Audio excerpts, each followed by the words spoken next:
des pâtes simples et délicieuses, préparées à la poêle sans complications. Nous commençons par couper une tête d'ail. J'utilise un couteau bien aiguisé pour la couper avec précaution. Je retire la partie supérieure de la tête d'ail, exposant les gousses pour que l'assaisonnement pénètre mieux. Je place la tête d'ail dans un petit récipient. J'ajoute 2 cuillères à soupe d'huile d'olive. Je saupoudre une pincée de sel et une autre de poivre noir pour intensifier la saveur. Maintenant, je mets la tête d'ail directement dans la friteuse à air et je la laisse rôtir pendant 20 minutes à température moyenne. L'ail est prêt. Je vais retirer le récipient avec précaution car il est encore très chaud et je le réserve pour une utilisation ultérieure.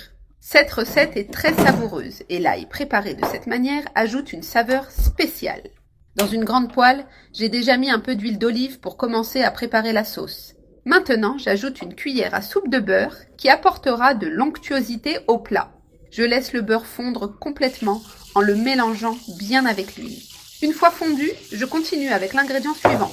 J'ajoute 200 g de tomates cerises entières. J'assaisonne les tomates avec une pincée de sel et un peu de poivre noir, selon votre goût. Je remue bien pour que les tomates absorbent les assaisonnements et s'imprègnent du mélange de beurre et d'huile. Je laisse les tomates cuire pendant environ 5 minutes en remuant de temps en temps pour éviter qu'elles ne brûlent. Maintenant, j'ajoute 200 g de ricotta, un ingrédient qui rendra la sauce encore plus crémeuse et consistante. J'extrais la chair de la tête d'ail rôtie directement dans la poêle. Elle a un goût sucré qui laissera une saveur merveilleuse. J'ajoute 50 g de parmesan râpé qui apportera une touche spéciale et intense à la recette. J'ajoute également un peu de persil et de ciboulette pour parfaire la saveur. J'incorpore également 50 ml d'eau de cuisson des pâtes, ce qui aide à ajuster la consistance de la sauce. Je remue bien, observant comment la sauce devient encore plus crémeuse. Certaines tomates sont encore entières. J'utilise une fourchette pour les écraser doucement et libérer encore plus de saveur. J'écrase chaque tomate avec précaution en veillant à ce qu'elle soit bien intégrée dans la sauce.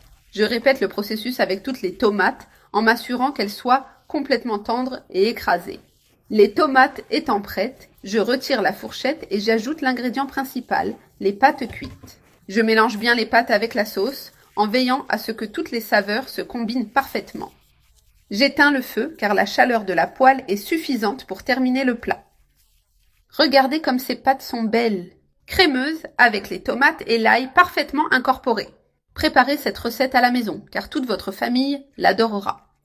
C'est une excellente option pour un dîner rapide, délicieux et plein de saveurs. Pensez à ces pâtes lorsque vous voulez impressionner avec quelque chose de spécial et facile à préparer.